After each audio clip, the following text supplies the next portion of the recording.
welcome to A Drummer's Guide to, a podcast about all the things it takes to be a professional musician, aside from actually playing your instrument. My name is Emily Dolan-Davies, I am a drummer by trade, and I'm in a super unique position today that I just thought, right, let me record this episode because it's just happened, and I thought maybe it would be valuable, interesting, I don't know what I'm aiming for here, but to go through this in real time. So, a couple of hours ago, I found out that The Voice Kids is not coming back next year. So for anyone that doesn't know, I am the house drummer for a TV show in the UK called The Voice Kids.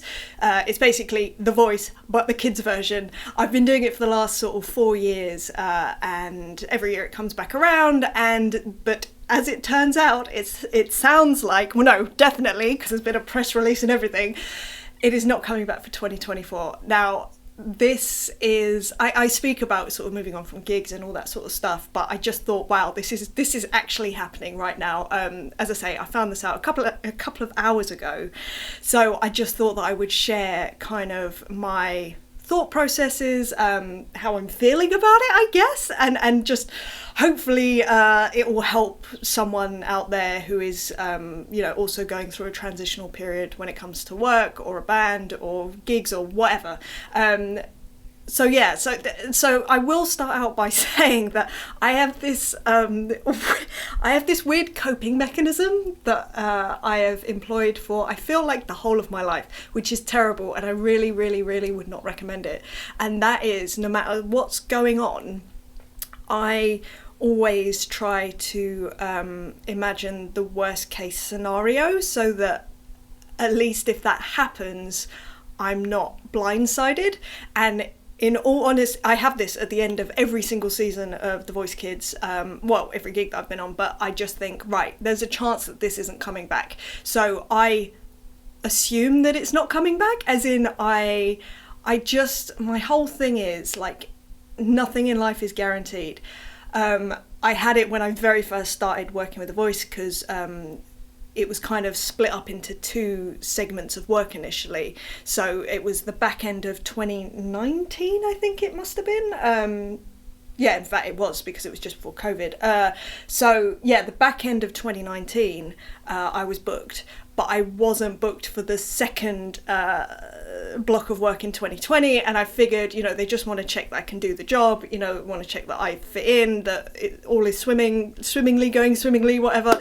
And I never took it for granted that I was going to do that second block of work, which was hilarious, because at some point I did have a conversation with the MD, and he was like, I can't even remember how it came about, but he was like, oh yeah, I've told you about the dates for the beginning of next year, right? And I was like, no. He's like, oh really? Oh god, I'm so sorry, like, let me email them over to you. And it turns out it was just an oversight, but in my head I was going, oh, maybe they don't want me, and that's okay. And I always sort of keep all gigs at arm's length, which honestly I wouldn't recommend, because it does sort of, like, that feeling of having one foot out the door in anything in life, I don't think is good. It is my coping mechanism. It's how I protect myself from getting hurt, which is, it's not good. I would recommend being all in, and I'm trying to get better at that. Ironically, the last season that I did, so we filmed it at the beginning of this year, actually, 2023, and I finally felt like I had both feet in the door.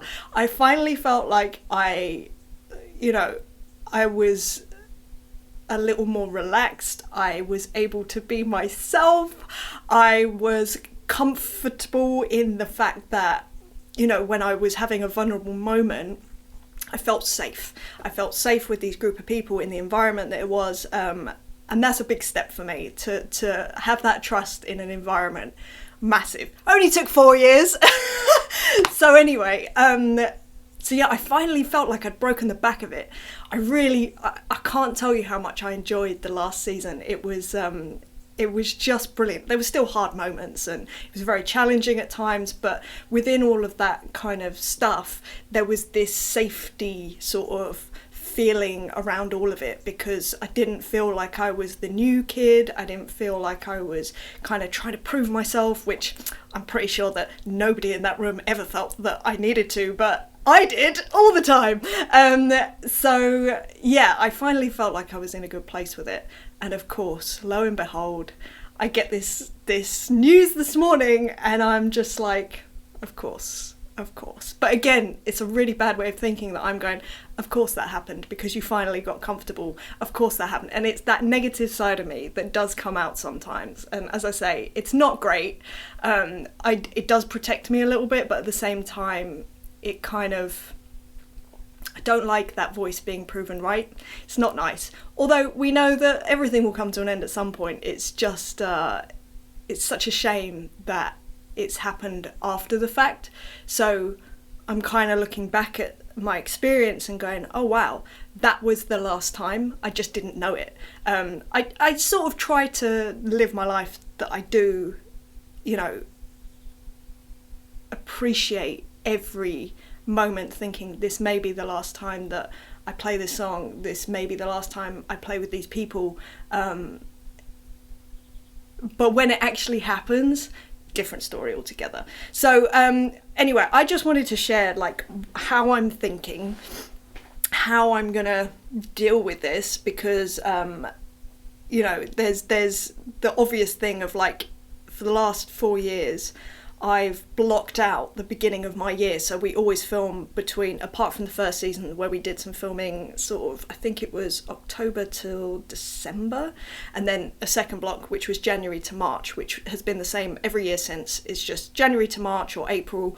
That is my Voice Kids time, and I kind of block it off and I go, right, I know personally for me, I need to concentrate fully on this one job, so I don't take on any other work. I might take on a couple of sessions, but even then, I try not to, because I know how much energy I put into the voice. I know how much effort, concentration, I put everything in. I'm like that with everything that I do. I put everything into it. I can't help it. I'm someone that likes to hyper focus, and therefore switching focus just exhausts me basically. So I try to really just go, right, this is my time with the Voice Kids boys, and that's that. And I because I want to do the very best job that I can basically.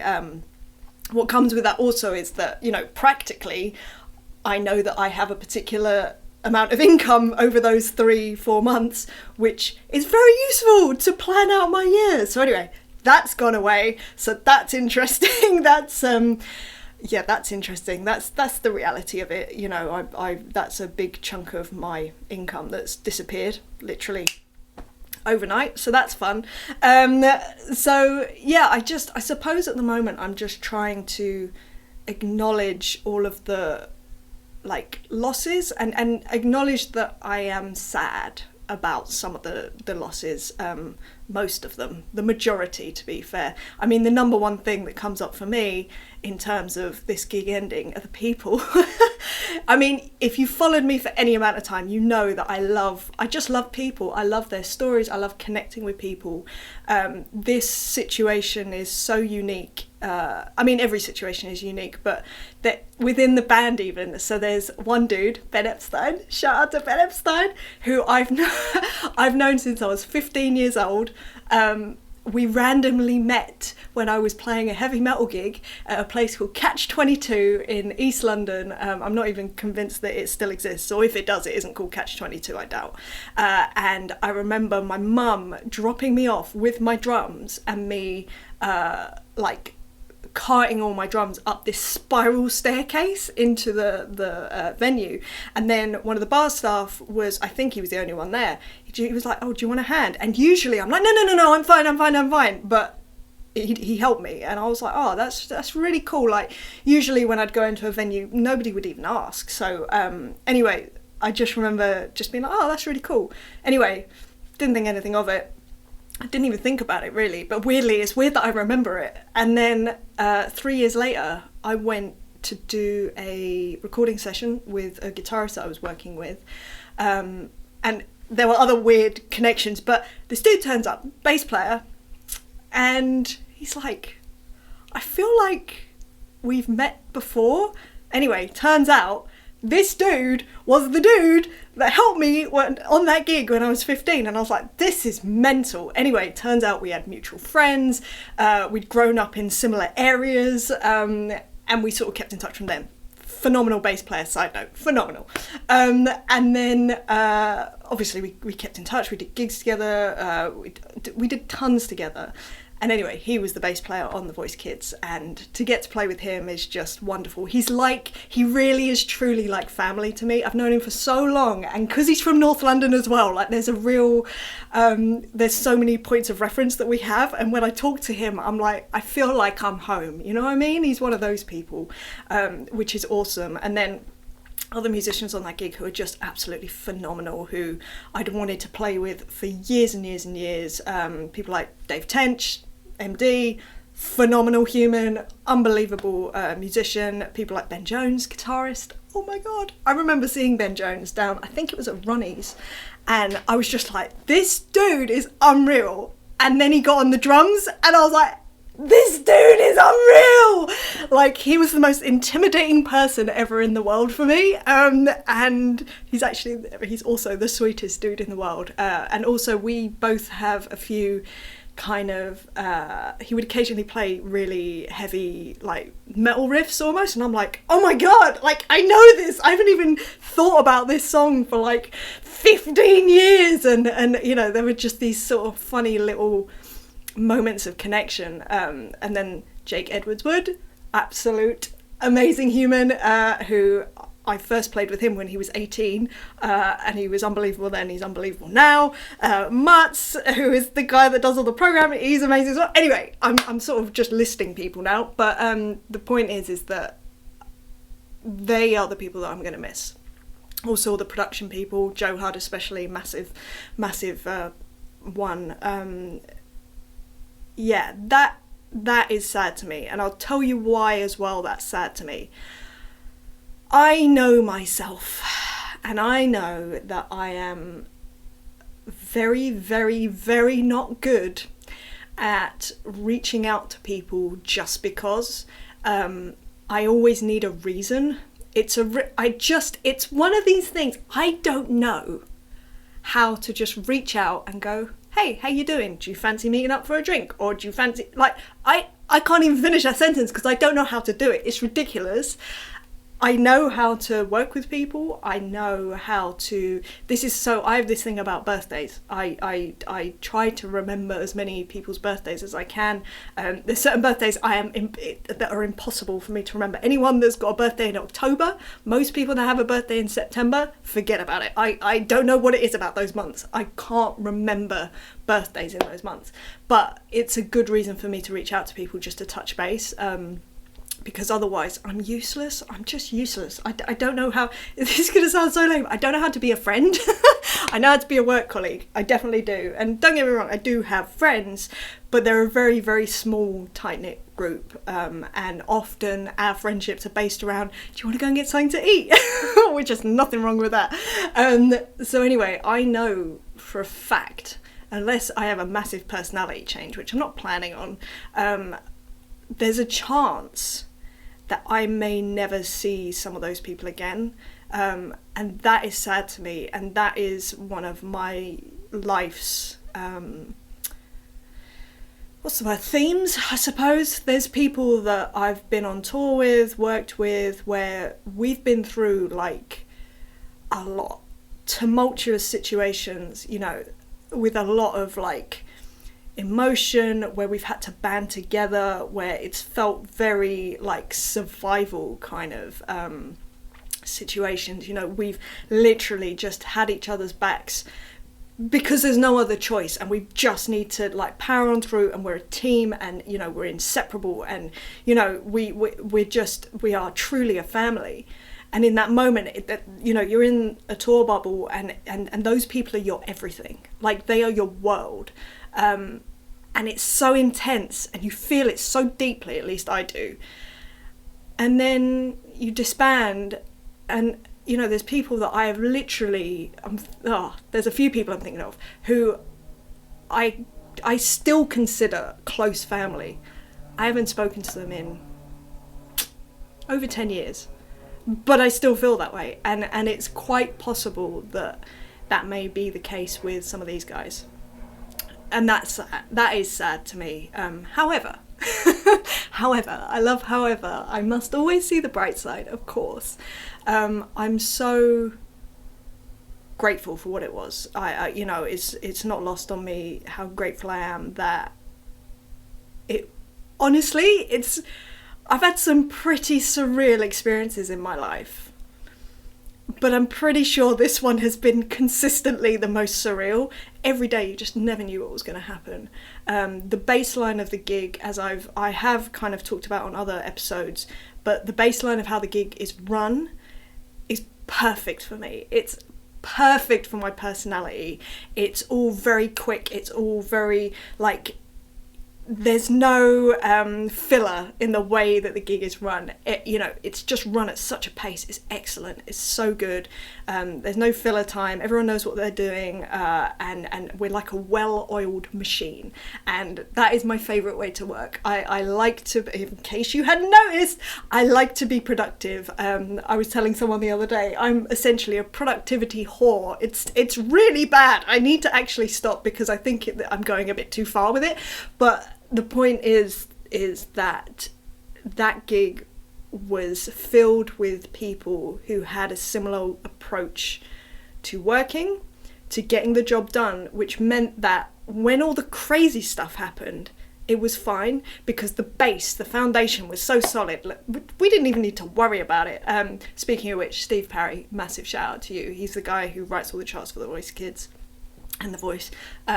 Phenomenal human, literally the reason that we're able to work the way that we are. He is a legend, an absolute legend, not just as someone who writes charts, obviously, just as a human, wonderful human, one of my favourite that I've met in the last 4 years for sure. But what was I saying? Yeah, I'm so grateful for that, basically. Now, what I will say as well is that although I'm sort of saying all these things that I'm going to lose, the positive things that I'm going to lose, and reminiscing about the craziness and the strange stories and a lot of stuff I can't remember, which is sad because my memory is terrible, but yeah, I'm sure I'll remember stuff and I'll probably reminisce again on other episodes. In this moment, I don't remember much about the actual filming. It's the feeling of the people that I remember the most, that I am going to miss the most. And the playing and the connection with people, that's always a wonderful thing. And the variety of the music was such a challenge, and it was so scary, and that brings me on to my next point, is that actually it was an amazing gig, but there wasn't no negative side to it. So I haven't spoken about this at all, but I will, admit, is that the right word? I don't know, I guess it is, that it was incredibly stressful. Not once I was in the gig, but the lead up. So the lead up to the first year was overwhelming. I've spoken about it before. The gig, as I've mentioned, is a lot of reading, and I knew how to read a little bit, but nowhere near enough. I knew that wasn't a surprise to me, but I kind of boot camped myself into learning how to read, which worked great. And I've spoken about that before, but what I haven't spoken about is all the stress surrounding that, and there was a lot. The lead up to that first year, it was essentially 3 or 4 months of a constant state of anxiety and stress and negative self-talk and just, can I do this? I'm not sure I can do this. Maybe they've made a mistake, they've never even, I haven't even done an audition. They've just said yes. And what if I get in the room and I can't do the job? And then they're going to have to ask me to leave. And then that's just the most horrendous thing ever. Now, I use these things obviously to my advantage in that it was motivating me to keep working harder and all of that sort of stuff. But let me tell you, it was exhausting. It was exhausting. I was not in a good way mentally at all. I was lucky in that I was listening to an audiobook at the time, which I've spoken about before, called The Chimp Paradox.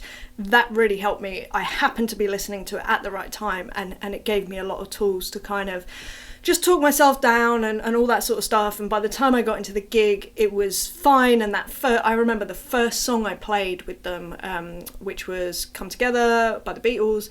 And once I'd done that, I was like, I think this is going to be okay. And I guess it was. 4 years later, I was still there. But what I will also say is that just because I got through that first year, let me tell you, that didn't stop the lead up, the stress of the lead up. I couldn't enjoy life for 3 months prior to every sort of block of The Voice Kids. It was all of my biggest insecurities would be coming to the forefront. I would just be battling with myself. Also, because for the second and third year that I did it, second and third? Yeah. COVID was still kicking about, or COVID was kicking about and still kicking about. In fact, it was the second half of the first season that I did, and then second and third, which meant that obviously I couldn't have any sort of physical contact with anyone.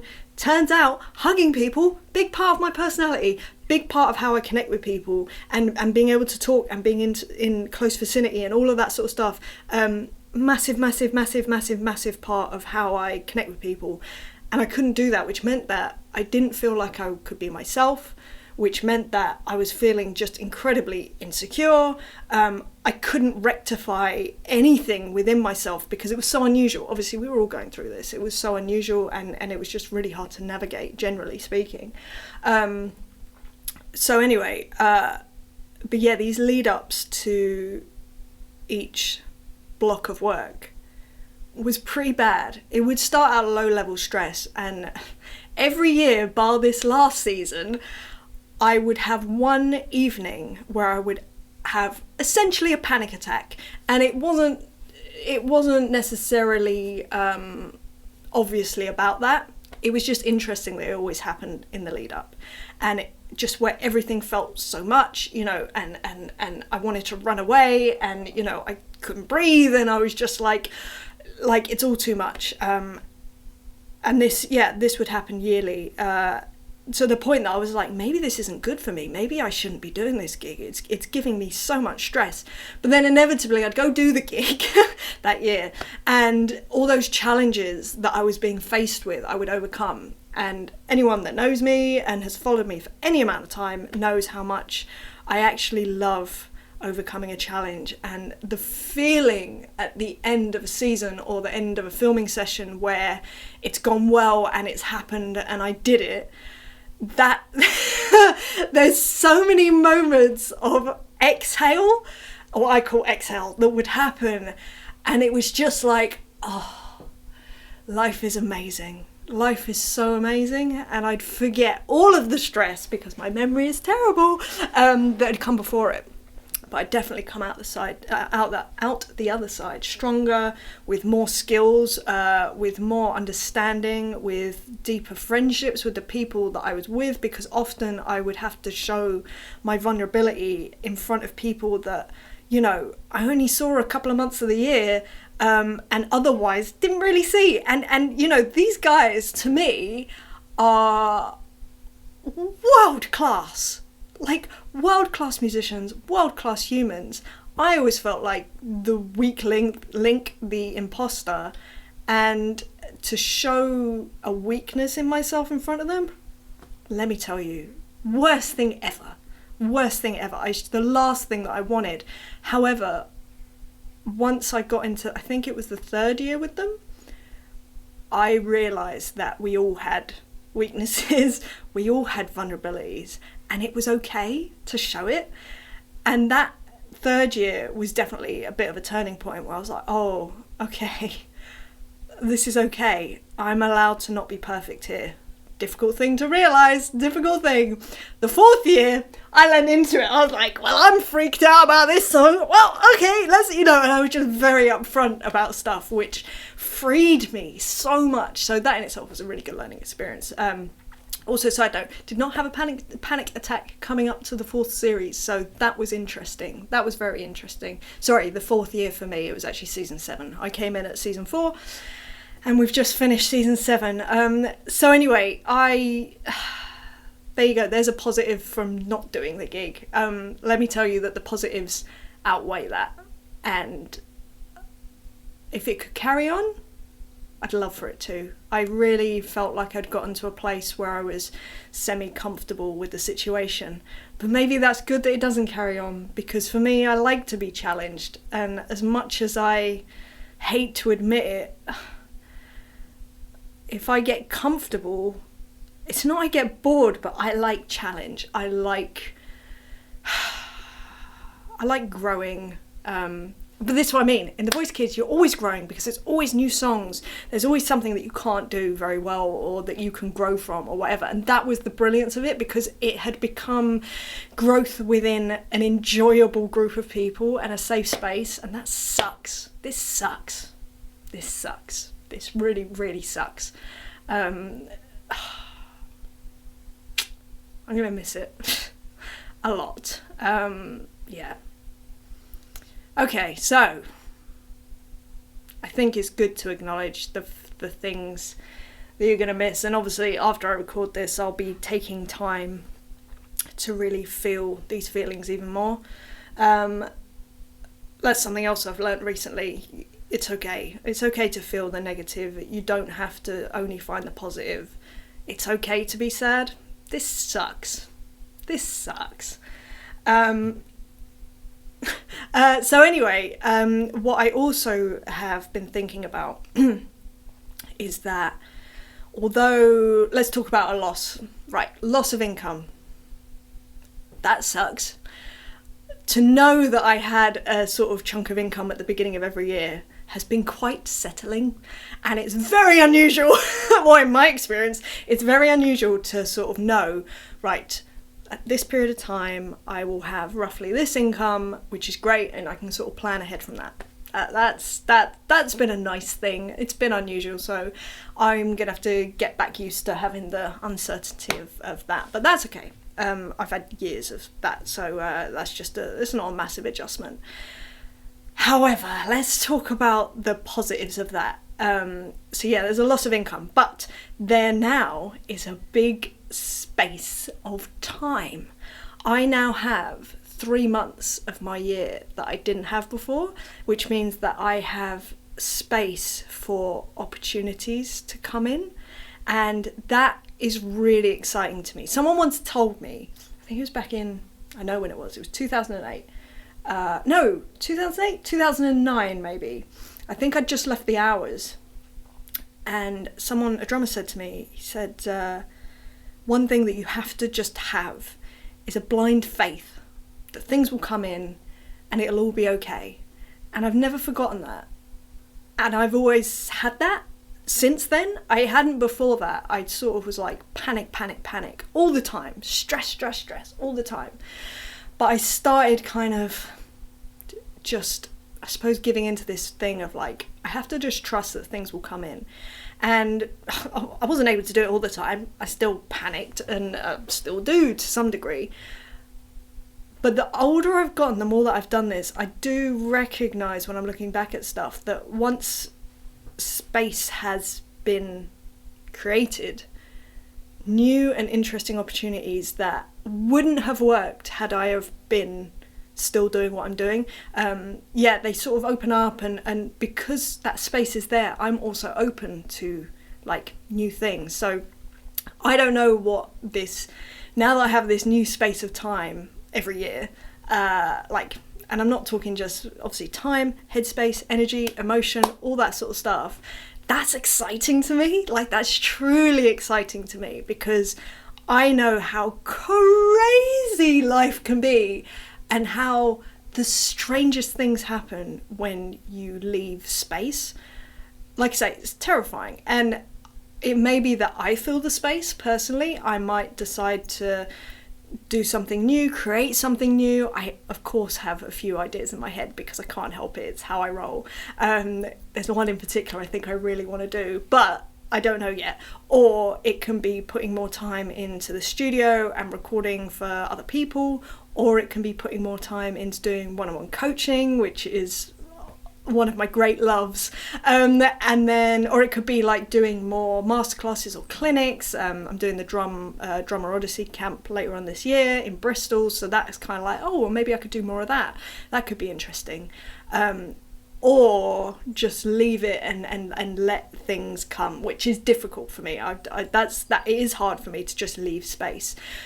What I will also say is something that when these kind of moments happen, the common factor of how I deal with it, and the common factor of when I make my best decisions, is giving myself time and space and silence, just to think, just to notice, just to have many conversations with myself about what do I actually want to be doing? Where do I actually want to be? What steps do I need to take? In fact, it's not even what steps do I need to take, because that kind of comes later, but just what do I want my life to look like step back, big picture, what do I actually want? I'm lucky in that, where are we now? In just over a week and a half, I'm heading to Canada. I'm going to my cousin's wedding. It's in basically, it's in rural Canada, I'd say, which is great. I love being in nature, especially for things like this. So during that time, aside from the festivities, which are going to be awesome, and seeing all my family and chatting and hanging out, I'm going to make sure that I take time to just sit. We're going to be by a lake. I love water. So I'm going to just take time. I'm going to, maybe take a few mornings where I get up really early. Maybe watch the sunrise. Maybe just sit and look at the water and just think. But make sure that I do that and let the emotions come up, let the thoughts come up, explore, get interested in where my brain is going, and listen to the little voice that I have inside of me that so often has guided me before, so often has tried to guide me, and I have not listened, and inevitably that voice has ended up being right, which I'm annoyed at myself about. I'm not, because good things came from that, but there's one particular thing which I don't think I can share right now, but there is one particular thing that the voice in me was going, don't do it, and I did it, and it wasn't a mistake, but part of me wishes that I'd listened to that voice. Anyway, I digress. So that's kind of how I'm going to deal with it. It's going to be a process. I'm sure it's going to be up and down in terms of like how I'm feeling about it, and I'm sure I'm going to feel scared and happy and hopeful. Do you know what? I think hopeful is one of the most important emotions for me to feel. I often feel hopeful, and that's always been the hardest thing when I've suffered with depression, because you feel hopeless and it's just, there's nothing, it's numb. But in this moment I feel hopeful. I'm not saying that, I'm lucky in that I don't hang my whole identity on the people that I play with. I do hang a lot of my identity on being a drummer, which I worry about, because if I am not able to be a drummer one day, you need to keep checking in on me, because that is going to not be fun. Speaking of which, I am going to be doing an episode with my sister, Hannah Dolan Davis, on like coming off the road and identity and how that sort of links in together. I think it's going to be a really interesting discussion. Anyway, we're going to do that at some point. Maybe we should do that in Canada. Maybe we should film it then. Anyway, I'm sorry, I'm kind of thinking out loud. So anyway, as I say, this kind of is just a stream of consciousness. This is where my brain's at. This is how I'm dealing with this news today. As I say, it literally happened a couple of hours ago that I found out. My main feelings are just hopeful for the future,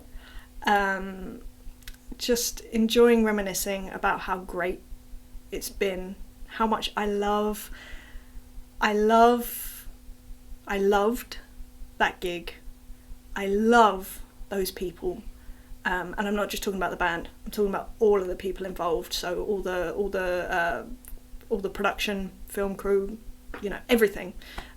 The techs as well. Sorry, I didn't even mention all the techs and all the sound guys. They are phenomenal humans too.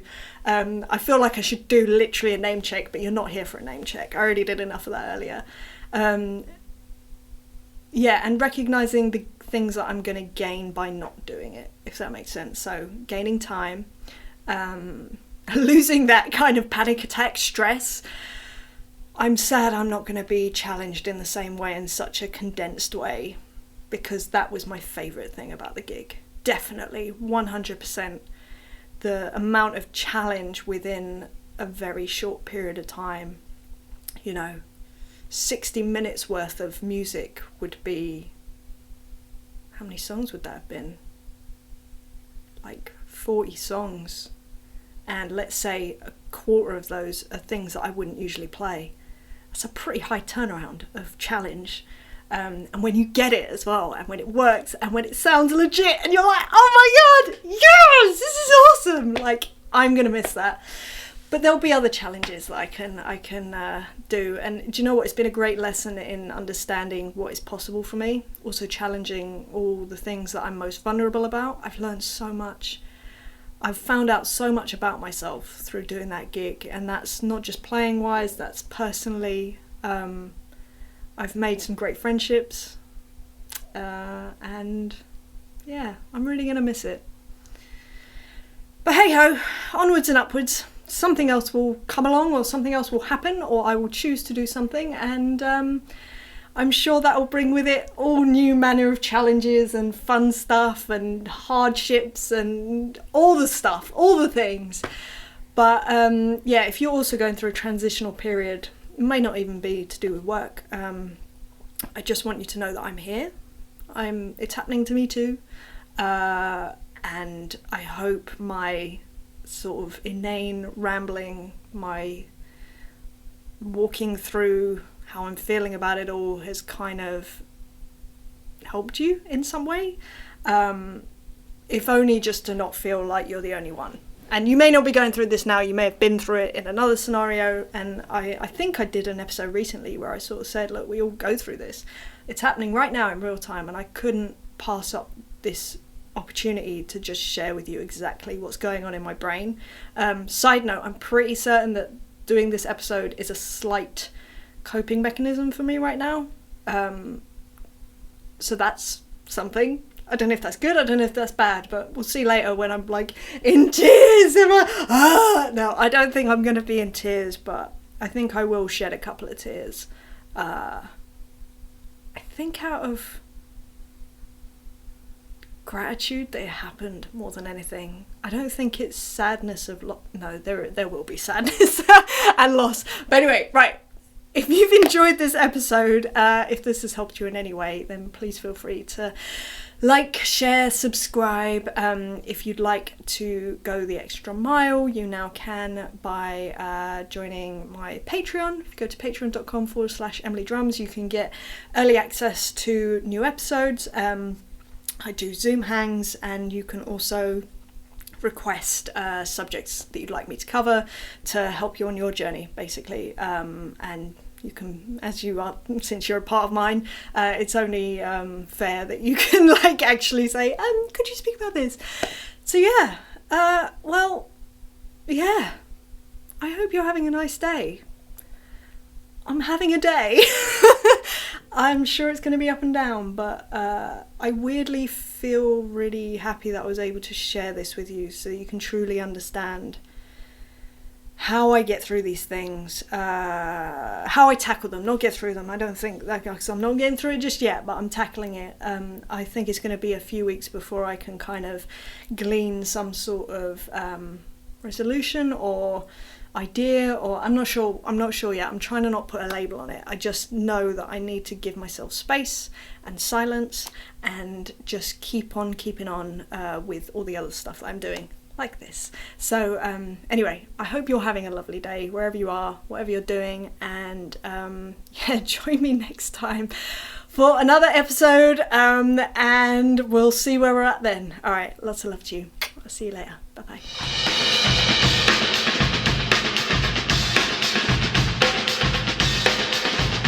And Jimmy's there too.